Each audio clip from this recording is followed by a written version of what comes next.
My name's Diane Garrett. I am president and CEO of Hycroft Mining. Hycroft has the world-class large-scale gold and silver project in Nevada, USA, and it's got a long history of heap leach operations. We are currently transitioning it to the next phase of milling the sulfide ore.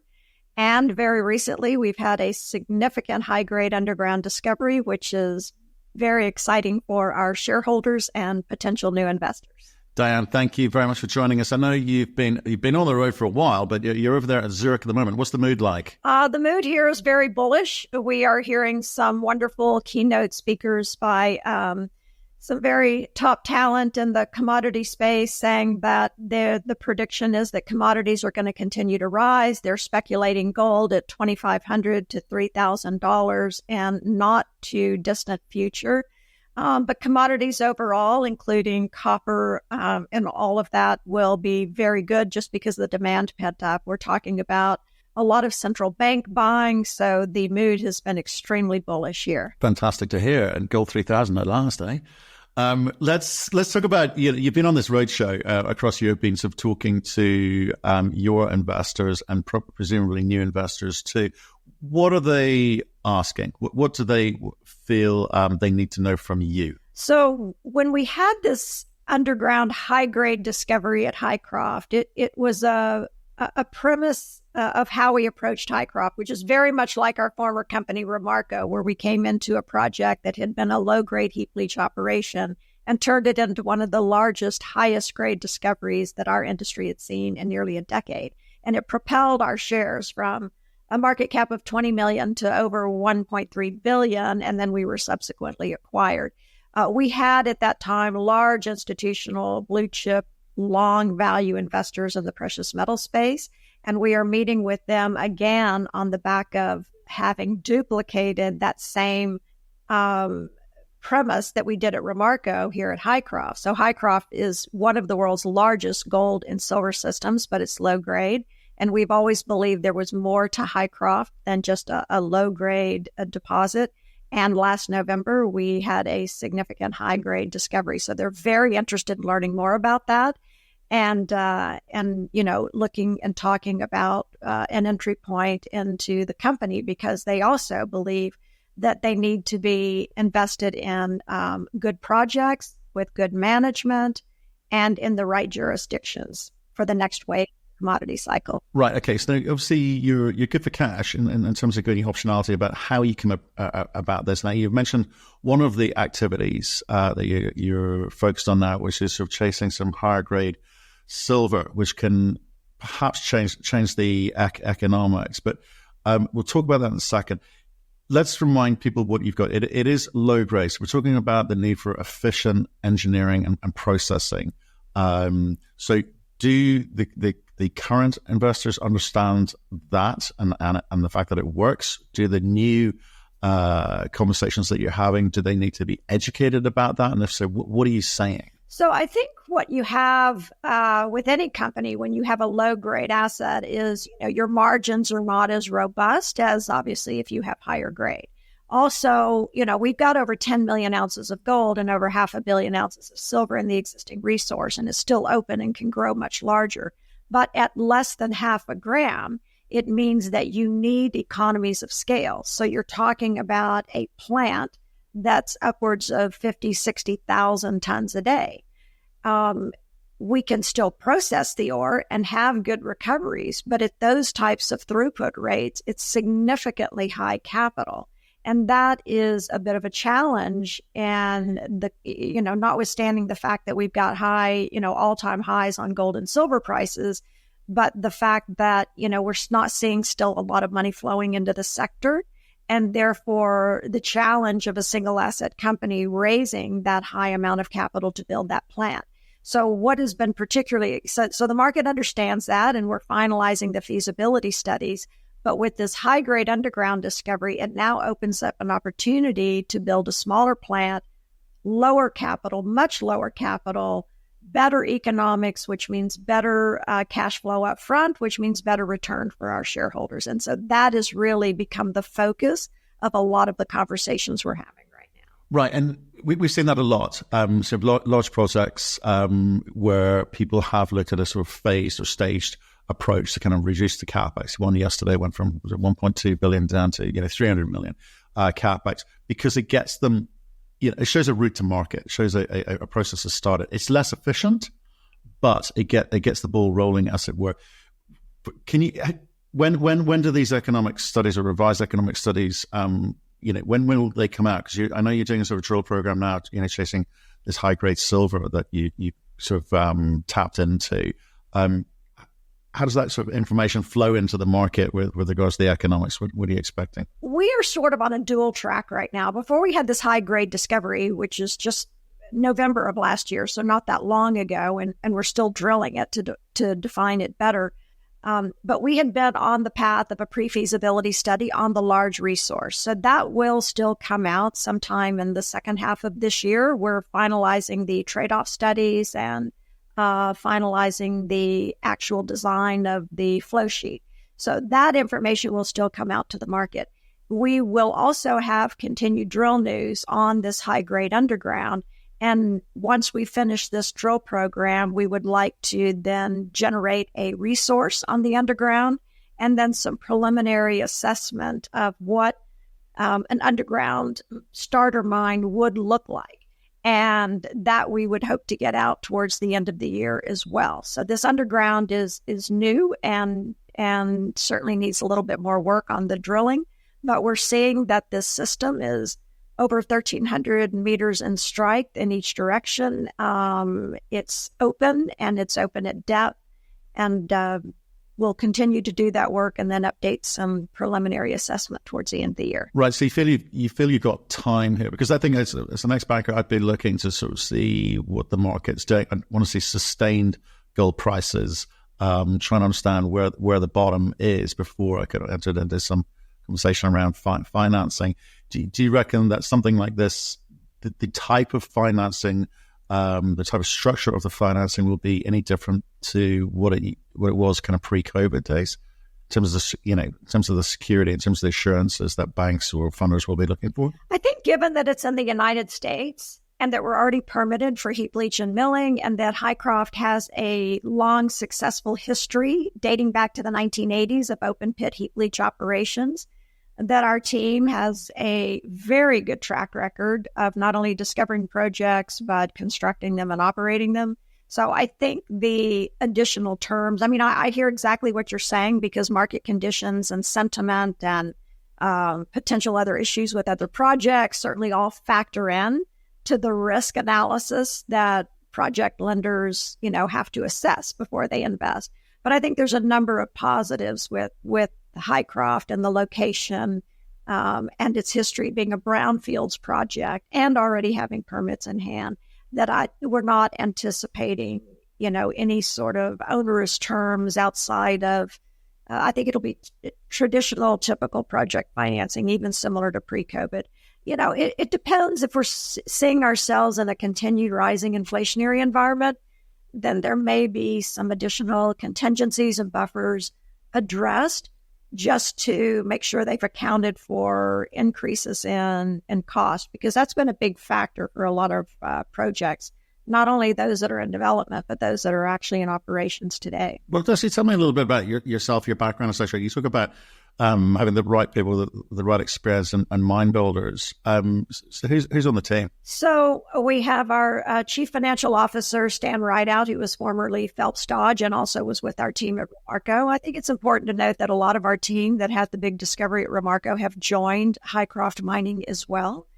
Our Vice President Exploration is Alex Davidson. He has a long history with Rio Tinto, Hecla, Newmont, and he came to us almost 2 years ago from Nevada Gold Mines, which is the joint venture for Barrick and Newmont.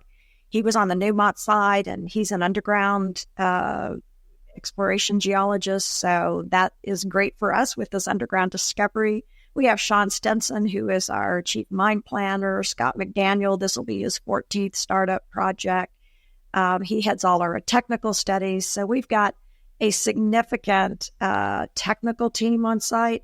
And what I always say, because I used to be a fund manager when I started out in the business with U.S. Global Investors, is that it's really about the people at the end of the day, because that is the only asset you're investing in when you're in this development stage. And as a former fund manager, we always said, good management will make more money with a bad mine than bad management with a good mine. And so we invest in our people. We bring all the technical team in up front. And my background is mining engineering and mineral economics, but I hire people a lot smarter than me to design and build these things. And, it's really about the people. We're very passionate. We're very shareholder focused.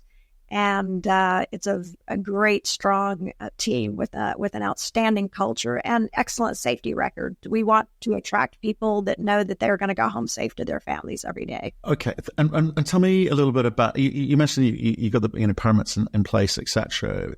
US has always been cited as a great place for mining businesses. Again, ESG, current kind of sort of anti-mining sentiment, government speak versus government do. Are you being enabled by government to actually, get on with the business of mining, or has it got tougher? I think the U.S. by and large has been more difficult to develop projects and permit them than almost any other jurisdiction. The regulatory hurdles, for some reason, we don't seem to have the support and the understanding and the knowledge that we need to, hold companies accountable and provide for rigorous regulations, but also to streamline the efficiencies of the process so that we can be producing and generating our own minerals that are so much needed for our economy, for our defense, for everything, and make us competitive on the global stage. So it's not unusual in the U.S. if you're starting from a greenfields project to go, 7, 10 plus years in the permitting cycle. So that's a big advantage for us right now, having those permits in place and having been a project before.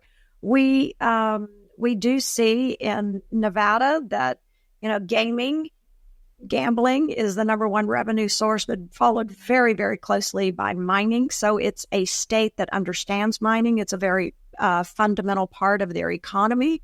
And while there are very strict regulations, it's also very prescriptive. So we have found, the regulators wonderful to work with. But of course, we do our job as well. And we are, maintaining our compliance. We get great ratings on our inspections. And I think building those relationships is what is key. And we are, it's a great jurisdiction to be in from our perspective, particularly Nevada. Right. Okay. And so we're having a quick romp through this because I know you've got places to be and you're at a conference and, back to back. So I'm not going to spend too long on each topic this time around, but hopefully you'll come back on and give us a bit more detail. With regards to the share register, the kind of corporate component here, it's obviously heavily skewed towards retail, as it would be of a company of your size. But you're talking the game, and you're employing the people of a much bigger player here. So, what's it going to take to kind of change that register around to being a little bit more institutionalized over the next couple of years? What do they need to hear from you? All right, I'm glad you asked the question. We do have a heavy retail investor base, and we love our retail because it certainly generates a lot of trading liquidity, and they're very, very long-term supporters of ours. The two main institutions we have in right now are AMC Entertainment, which is the movie theater company, which is a bit unusual for a mining company, and then Eric Sprott, who's the quintessential precious metals investor, and he personally invested $25 million. Very bullish silver bug, as you well know. At Ramarco, at both of our former companies, we always had all of the blue chip, large institutional shareholders invested in the company for well over a decade. And those are the ones that we're meeting with and targeting now. They would like exposure to Hycroft. Certainly when you're looking at rising commodity prices, you're looking at the number one jurisdiction, the project's been de-risked. We've got a history and a track record of making them a lot of money. But the challenge we have at the moment is there's a lot of debt on the balance sheet. So we have $57 million in cash, but we have about $115 million in debt. And we are looking at a way now to bring in those institutional shareholders as we address the debt. Their one gating event is not the asset, it's not the team, and they're certainly very excited about this high grade, but it's being behind debt. We inherited this debt when we took over the management, and no development company should ever have debt on their balance sheet that's not cash flowing, and we would not have done it. And we are very focused at the current moment of addressing that debt, and I think that's going to be the real catalyst for the company. Number one, it's going to lift the overhang off the stock, and we would be refreshing our shareholder base at the same time. Okay. And you asked something one day about how the AMC came to be investors in this, because when I read about it originally, I think most people were kind of surprised, but and intrigued. Yeah. Intrigued is a better word. Yes, that's a good one. Well, I think they were surprised and very confused also. Look, we had become a meme stock, and there was a short squeeze. We had a pretty large short position on the company, and Hycroft got caught up in that. I have Adam Aaron, the CEO of AMC, and I have a mutual contact that said, I need to introduce you to Adam when he became a meme stock. And Adam has been very successful in the way he is engaged with that audience. And Adam looked at, our company and recognized that, we were just suffering from a liquidity issue, but the underlying value of this asset was there, and he became interested in investing, and sort of the rest is history. Eric's brought, I reached out to him and made contact between him and Adam, and, they co-invested at the same time. And then that allowed us to raise additional funding through our ATM. And we now have a very robust retail shareholder base because of it, who we love dearly. And we're committed to generating good value. I mean, we were at a time when the mining sector did not have money to deploy, and they weren't investing in anything. And so this was an opportunity that came along on the back of being a meme stock that we capitalized on, and it's been spectacular, because in the absence of that, we wouldn't have had the money to continue drilling and finding this high-grade discovery, which truly is a game changer for Hycroft. No doubt about it. Well, yeah, continue drilling or continue full stop. I guess I think the name of the game for the last 3 years for precious metal companies is to stay in the game. So you've done that. So just if you don't mind, then let's stick with it. With the debt component, you're going to need to be able to show or persuade the market that with the cash that you've got available, that you're going to be able to kind of rip past, various hurdles, one being obviously, the market cap, share price, and that kind of whole kind of growth component that companies need to persuade investors about.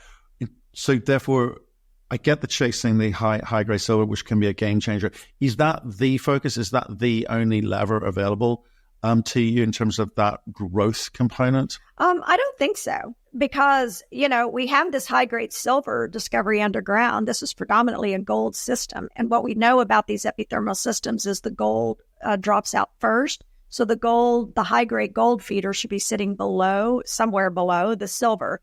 So we do want to do some deeper drilling to identify that. So that's a lever. But outside of Hycroft itself, we have been actively looking at M&A opportunities.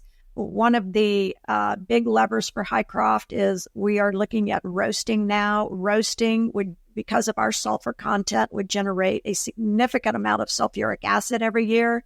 Sulfuric acid is required to produce lithium, and we have 5 lithium mines in Nevada. So we've already been contacted by lithium companies to purchase our sulfuric acid, because right now they're having to transport in elemental sulfur and generate their own sulfuric acid on site. And that has been very cost ineffective. It's very expensive to transport that in. So this is another major revenue source for the project by generating sulfuric acid. And look, Hycroft is a massive, massive system of metal, and it certainly lends itself well to partnerships and strategic investors. For silver companies, they're needing to go to Mexico and South America to look for growth profiles.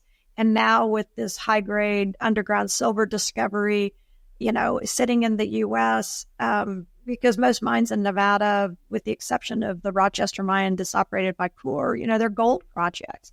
And now this is opening up an opportunity for those as well. So we think there's a lot to come as levers, if you will, on the optionality. You get the optionality of the large low grade. You get the optionality of, a offtake agreement, an economic benefit from the sulfuric acid to the lithium industry. We have silver, which plays well into the solar industry. And then it's certainly a large enough asset that, companies that are depleting reserves could be very interested. Right. Okay. Well, look, Dan, again, conscious of time. That's kind of interesting in terms of the cash is giving you the optionality to maybe explore and look at some of those levers. I'll be interested to see how all that plays out. Just finish, if you don't mind. Just remind people what they've got to look forward to this year from you. What are the kind of major moments for you? Great. Well, we have a lot of news flow coming up. So continued drill results, more development of this high-grade underground, pre-feasibility studies out on the operation and the associated economics with that. And then later in the year, an assessment of whether we will be able to target this underground as the starter area of the Hycroft mine and economics on that as well. So be a very busy year of news flow.